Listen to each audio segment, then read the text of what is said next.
हाड़ौती अंचल में चिकित्सा क्षेत्र में बड़ी उपलब्धि दर्ज करते हुए विवेकानंद नगर स्थित इथोस हॉस्पिटल क्षेत्र का पहला मैकेनिकल थ्रोम्बेक्टोमी सेंटर बन गया है। अब स्ट्रोक यानी कि लकवा के मरीजों को उन्नत इलाज के लिए जयपुर या दिल्ली जाने की आवश्यकता नहीं होगी, जिससे समय पर उपचार संभव हो सकेगा। Associate director neurosciences doctor Ashish Pemawat ने बताया है कि बंसीलाल मालव इसी तकनीक से उपचारित एक मरीज को ऑपरेशन के दौरान ही सुधार के संकेत मिले। मात्र 4 दिनों में वो पूरी तरह से स्वस्थ होकर अस्पताल से छुट्टी पा गए हैं। अस्पताल के प्रिंसिपल डायरेक्टर एवं न्यूरो साइंसेज विभागाध्यक्ष डॉक्टर अमित देव ने बताया है कि मैकेनिकल थ्रोम्बेक्टोमी तकनीक के माध्यम से बिना बड़े ऑपरेशन के कैथेटर द्वारा मस्तिष्क की अवरुद्ध नस से थक्का निकालकर रक्त प्रवाह बहाल किया जाता है। अस्पताल निदेशक प्रदीप दादीच ने इसे हाड़ौती के लिए ऐतिहासिक उपलब्धि बताते हुए कहा कि अब कोटा सहित बूंदी, बारा, झालावाड़ और आसपास के क्षेत्रों के मरीजों को समय पर जीवन रक्षक उपचार मिल सकेगा। सीईओ हर्ष दादीच ने बताया कि यह तकनीक स्ट्रोक उपचार में गोल्डन आवर की समस्या सीमा को बढ़ाती है और जहां पर पहले 4 से 5 घंटे तक ही प्रभावी इलाज संभव था, वहीं अब चयनित मामलों में 6 से 24 घंटे तक उपचार किया जा सकता है, जिससे दूर दराज के मरीजों को भी लाभ मिलेगा।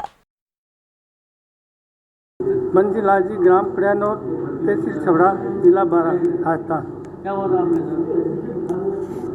क्या बीमारी हुई थी आपको? हाँ, एकदम ही आप कर रहे थे? हाँ। अब कैसा लग रहा है? मुँह भी रही, आप तो टन्नस सब काम बढ़िया। बड़े इलाज हो गया। हाँ। जब पेशेंट आए थे तब उनके एक साइड का हाथ पैर, राइट साइड का हाथ पैर बिल्कुल पावर जीरो थी। हाथ पैर नहीं हिला पा रहे थे और बोल भी नहीं पा रहे थे। बिल्कुल लड़खड़ाहट करके एक आध अक्षर साफ निकल रहा था, बाकी नहीं बोल पा रहे थे।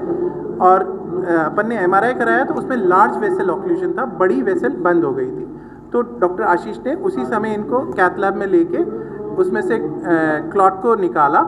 रात के 2 बजे अंजाम दिया गया इस प्रोसीजर को और पेशेंट सुबह तक पूर्ण रूप से ठीक था, खड़ा हो पा रहा था, बैठ पा रहा था। कितना समय लगा? प्रोसीजर में 1.5 से 2 घंटा लगता है। 2 घंटा स्टैंडर्ड टाइम है इस प्रोसीजर के लिए। हाँ, तो ये बेसिकली इनको लकवा हो गया था, हाथ पैर में कमजोरी आ गई थी अचानक से, और चूंकि मेजर नस में ब्लॉकेज था और हमारे पास ये पहुंचे तब तक 4.5 घंटे ज़्यादा टाइम हो गया था, तो खून का धक्का घोलने का इंजेक्शन भी नहीं लगा सकते थे। तो हमने डायरेक्टली उस ब्लड क्लॉट को, जो खून का धक्का जमा हुआ था नस में, उसको मैकेनिकल थ्रोम्बेक्टोमी प्रोसेस के थ्रू कैथ लैब में शिफ्ट करके निकाल दिया और वापस ब्लड की सप्लाई चालू हो गई। और इस वजह से जैसे ब्लड सप्लाई चालू हुई तो ग्रेजुअली इनमें इंप्रूवमेंट हो गया और नेक्स्ट डे मॉर्निंग तक पेशेंट चलने फिरने लायक हो गए थे। थ्रोम्बेक्टोमी ही परंपरागत इलाज का तरीका है। इस तरह के लकवों में जो बड़ी नस के ब्लॉकेज की वजह से होता है, ये सुविधाएं बड़े शहरों में, मेट्रो सिटीज़ में ऑलरेडी अवेलेबल है और पिछले कई सालों से हो रही है पद्धति। कोटा में सुविधा उपलब्ध नहीं थी और जो ये पहले मरीज थे जिनमें हमने ये प्रक्रिया करी। जब से हमने इस अस्पताल को चालू किया है तब से हमारा यही प्रयास है कि कोटा और हाड़ौती क्षेत्र के जो मरीज हैं उनको अच्छी विश्व स्तरीय हम चिकित्सा सुविधाएं उपलब्ध कराएं। और जो चिकित्सा सुविधा अभी तक कोटा में उपलब्ध नहीं हुई थी, हमारा प्रयास है कि उस तरह की टेक्नोलॉजी से हम यहाँ पर चिकित्सा सुविधाएं उपलब्ध कराएं, जिससे बाहर जयपुर, बॉम्बे लोगों को जाना नहीं पड़े।